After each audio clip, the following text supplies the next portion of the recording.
Que peut-on attendre d'une formation en stage en magnétisme ou en technique énergétique? Alors, la première question que l'on pourrait poser, c'est quelles peuvent être les informations et les techniques utiles et pertinentes pouvant apporter aux stagiaires une connaissance approfondie de l'énergie vitale, une compétence dans l'action et une expérience dans le savoir-faire, ainsi qu'une sûreté dans les interventions et une aptitude à l'adaptabilité.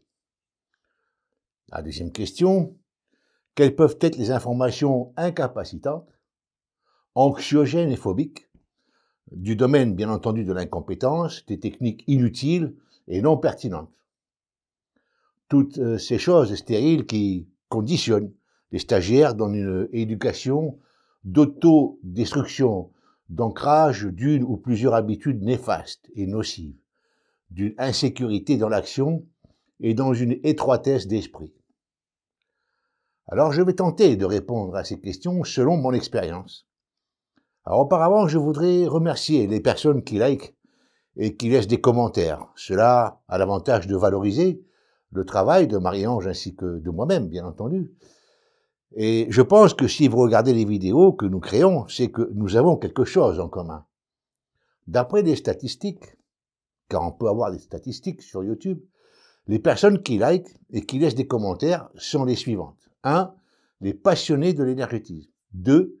Les personnes qui désirent être dans le bien-être. Et en 3, nous avons ceux qui recherchent uniquement des techniques ou des informations utiles.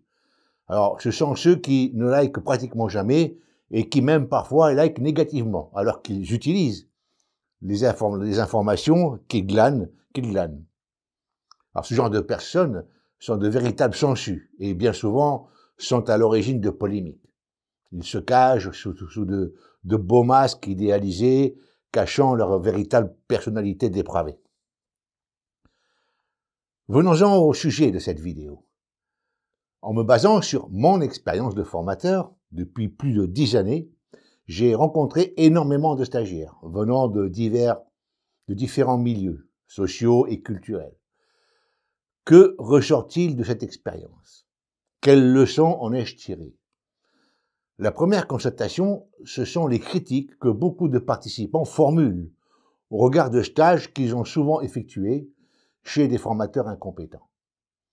Ils parlent aussi des mésaventures qu'ils ont rencontrées lors de consultations qu'ils ont effectuées chez des magnétiseurs ou guérisseurs véreux, parfois cupides et d'autres nageant dans des diverses superstitions. Ce qui a eu pour effet de rendre ces personnes méfiantes quant au milieu des magnétiseurs et des guérisseurs. Alors je vais à présent énumérer les choses qu'ils ont trouvées hors de propos négatifs et parfois très néfastes. Je cite.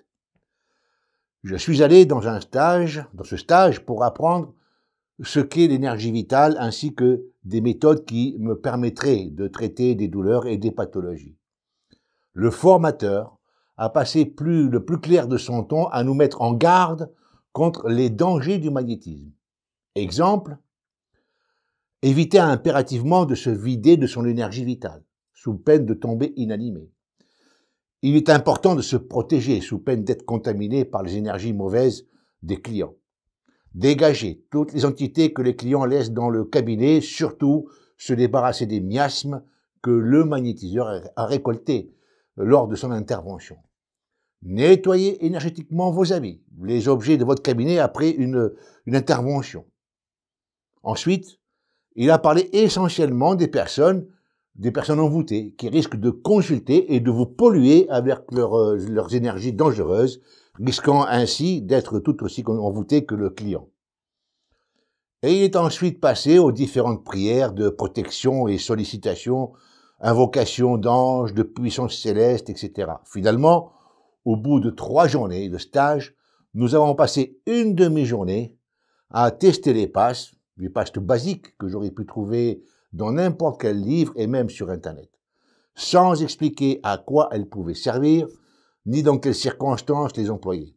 Je suis sorti de ce stage furieuse d'avoir été floué et trompé. Par contre, d'autres personnes qui étaient avec moi dans ce même stage en sont sorties totalement traumatisées, Je ne pense pas qu'elles magnétiseront un jour. » Fin de citation. Alors, c'est encore plus grave lorsque dans certaines formations de magnétisme, ce qu'on appelle des formations de magnétisme, sont diffusées des notions de voyance et autres méthodes qui sortent totalement du cadre du soin énergétisme et en magnétisme.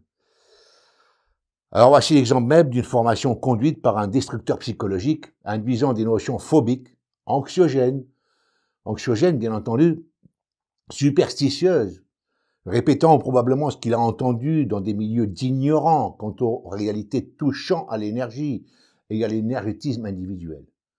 Je pense, tout à fait ironiquement, que ces personnes doivent le matin, avant de pénétrer dans leur cabinet, enfiler une tenue anti-radiation, faire appel à un prêtre, un rabbin et un imam afin d'être sous bonne garde.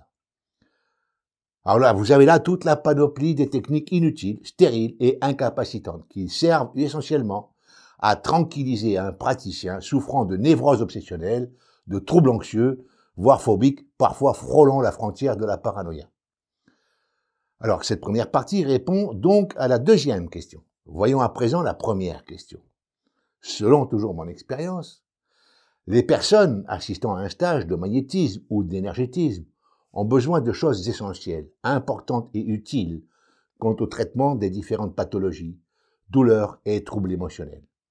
Ces informations peuvent être les suivantes. Tout d'abord, parlons du formateur. En ce qui concerne le formateur, il doit être expérimenté, avoir une formation pédagogique solide si possible compte tenu du milieu assez particulier dans lequel on va évoluer. L'information devrait tenir d'un discours pragmatique de la part du formateur. Donner une bonne explication de l'énergie vitale basée sur une connaissance réaliste, fondée sur des expériences et bien documentée, ne touchant que le traitement du client et rien d'autre. Le stagiaire doit aussi être informé du fonctionnement de cette même énergie selon les principes constatés par expérimentation concrète et aussi en s'appuyant sur des connaissances établies par de véritables guérisseurs qui ont fait leurs expériences dans une longue durée. Ceci doit permettre aux stagiaires de bien connaître les tenants et les aboutissants du principe vital, ce qui donnera une bonne compréhension de l'action de cette énergie vitale, sur les clients qu'ils auront à traiter. En 3, enseigner les différentes passes en magnétisme et en énergétisme avec application immédiate, en précisant à quoi elles servent et dans quelles circonstances les utiliser. En 4, s'assurer que chaque stagiaire a bien compris le sens et la forme de ce qui est enseigné, reprendre chaque personne jusqu'à obtention parfaite du geste à accomplir. En effet, chaque individu a une façon différente d'intégrer une information, et c'est au formateur de comprendre et de s'adapter aux différentes possibilités et capacités individuelles. En 5, effectuer, bien entendu, des exercices de démonstration sur des interventions spécifiques, maladies, douleurs, problèmes de peau, troubles émotionnels, troubles psychiques, etc. Et les faire appliquer par les stagiaires en s'assurant que chaque personne ait bien compris les choses qui sont enseignées. En 6, ne jamais sortir du cadre de ce qui est enseigné. Si c'est du magnétisme, on enseigne du magnétisme. Si c'est de l'énergétisme, on reste dans le domaine, sans y intégrer des notions abracadabrantes telles que voyance, prière et autres secrets de polichinelle. Le formateur garde ses croyances et autres concepts religieux, si c'est nécessaire, spirituels et philosophiques pour lui, et il ne les étale jamais durant un stage ou une formation. Quand vous faites un stage d'hypnose ou autre, vous ne voyez jamais le formateur vous parler de ses croyances, ou de voyance, ou de toute chose de ce genre. Je pense que vous seriez étonné et vous sortiriez rapidement du stage. En 8, les informations qu'il dispense, je parle du formateur, doivent s'appuyer sur une expérience pratique, pouvant l'amener à répondre à des questions particulières sur des interventions spécifiques, en toute connaissance de cause. En 9, et en bref, faire preuve de pédagogie, de savoir-faire, de compétences, d'expérience, et par-dessus tout, respecter les personnes qui viennent apprendre et se renforcer en éjectant les fouteurs de troubles qui confondent savoir-faire et faire savoir. C'est pas la même chose. Donc, évitez tout comportement ostentatoire et prétentieux. Ne jamais se laisser aller à étaler ses victoires et prétendus pouvoirs. Voilà. Je vous ai exposé ma vision de l'enseignement durant un stage de magnétisme et d'énergétisme. Alors que ça plaise ou pas, c'est sans importance. En ce qui me concerne, je suis en parfait accord avec mon humanité et avec ma conscience professionnelle, bien entendu.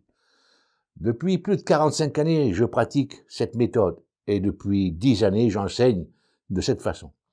Je ne suis jamais tombé d'inanition énergétique.